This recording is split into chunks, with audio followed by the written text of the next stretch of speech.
নমস্কাৰ। এই মুহূৰ্তত অসমৰ প্ৰত্যেকগৰাকী জনতালৈ দি বুলাইছোঁ ডাঙৰ খবৰ। তো যিসকল মানুহে ভিডিঅ'টোত ক্লিক কৰিছে অনুগ্ৰহ কৰি ভিডিঅ'টো স্কিপ নকৰি প্ৰথমৰ পৰা শেষলৈ চাই থাকিব, কিয়নো এইটো ভিডিঅ'ৰ মাজত পেঞ্চন আঁচনি টকা বৃদ্ধিৰ পৰা আৰম্ভ কৰি অৰুণোদয় আঁচনিলৈ কেইখনমান গুৰুত্বপূৰ্ণ খবৰ আপোনালোকক প্ৰদান কৰিম। অনুগ্ৰহ কৰি ভিডিঅ'টোত ক্লিক কৰিছে যদি ভিডিঅ'টো স্কিপ নকৰি প্ৰথমৰ পৰা শেষলৈ চাই থাকিব। লগতে মোৰ চেনেলত নতুন হ'লে প্লিজ চেনেলটো ছাবস্ক্ৰাইব কৰি মোৰ লগত থাকিব আৰু ভিডিঅ'টো ভাল লাগিলে অনুগ্ৰহ কৰি শ্বেয়াৰ কৰি দিব। তো বলক ভিডিঅ'টো আৰম্ভ কৰি আজি প্ৰথমটো গুৰুত্বপূৰ্ণ খবৰৰ বিষয়ে বিস্তাৰিত জানি লওঁ। আজি প্ৰথমটো গুৰুত্বপূৰ্ণ খবৰ হ'ল বৃদ্ধ পেঞ্চন আঁচনিলৈ। তো আপোনালোকে মোবাইল স্ক্ৰীনত চাব পাৰিছে পেঞ্চন আঁচনিলৈ এনেকুৱা এখন খবৰ ইতিমধ্যে আমাৰ হাতত আহি পৰিছে। ইয়াতে লিখা আছে বৃদ্ধ পেঞ্চন 250 টকাৰ পৰা 400 টকালৈ বৃদ্ধি কৰিব অসম চৰকাৰে। লগতে বিধৱা পেঞ্চন আঁচনিলৈ বিশেষ সিদ্ধান্ত গ্ৰহণ কৰিছে।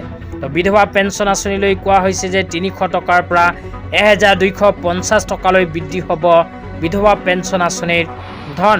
তাৰপিছত কৈছে ৰান্ধনীৰ দৰমহা 1500 টকাৰ পৰা 2000 টকালৈ বৃদ্ধি। অংগনবাদী কৰ্মীৰ দৰমহা 6500 টকাৰ পৰা 8000 টকালৈ বৃদ্ধি কৰিব চৰকাৰে। তাৰপিছত কৈছে সহায়িকাৰ পাৰিতোষিক 3250 টকাৰ পৰা 4000 টকালৈ বৃদ্ধি।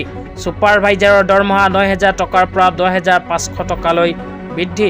আশা কৰ্মীৰ দৰমহা 3000 টকাৰ পৰা 4000 টকালৈ বৃদ্ধি কৰিব অসম চৰকাৰে।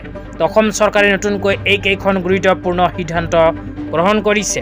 তেতিয়া আপোনালোকক দিব ওলাইছোঁ আজি দ্বিতীয়টো খুবেই গুৰুত্বপূৰ্ণ খবৰ। আজি দ্বিতীয়টো গুৰুত্বপূৰ্ণ খবৰ হ'ল অৰুণোদয় আঁচনিলৈ। তো যিসকল মহিলাৰ নাম অৰুণোদয় আঁচনিত অন্তৰ্ভুক্ত হৈ আছে সেই সকলো মহিলাই অহাকালি অৰুণোদয় আঁচনি 8000 টকা লাভ কৰিব নেকি? অহাকালি হ'ল 20 ফেব্ৰুৱাৰী। অসম চৰকাৰে আগতীয়াকৈ কৰা ঘোষণা অনুযায়ী 20 ফেব্ৰুৱাৰীত মহিলাৰ বেংক একাউণ্টত অৰুণোদয় আঁচনিৰ 8000 টকা একেলগে প্ৰদানৰ কথা আছিল। অহাকালি কিন্তু অৰুণোদয় আঁচনিৰ হিতাধিকাৰীসকলে নাপাব অৰুণোদয় আঁচনিৰ একাউণ্টত 8000 টকা। ইতিমধ্যে অসম চৰকাৰে নতুনকৈ তাৰিখ প্ৰকাশ কৰিছে। কিমান তাৰিখে নতুনকৈ সোমাব তাৰিখটো আপোনালোকক এতিয়া জনাই দিছোঁ। অনুগ্ৰহ কৰি ভিডিঅ'টো চাই থাকিব। তো অৰুণোদয় আঁচনি টকা প্ৰদানক লৈ এনেকুৱা এখন খবৰ আমাৰ হাতত আহি পৰিছে।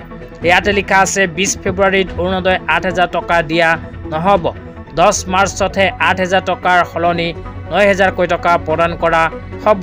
তো ইয়াতে উল্লেখ কৰা অনুযায়ী অসমৰ মাননীয় মুখ্যমন্ত্ৰী ডাঙৰীয়াই ঘোষণা কৰিছে যে অৰুণোদয় আঁচনিত নাম থকা মহিলাসকলে 20 ফেব্ৰুৱাৰীৰ পৰিৱৰ্তে 10 মাৰ্চত লাভ কৰিব অৰুণোদয় আঁচনিৰ টকা।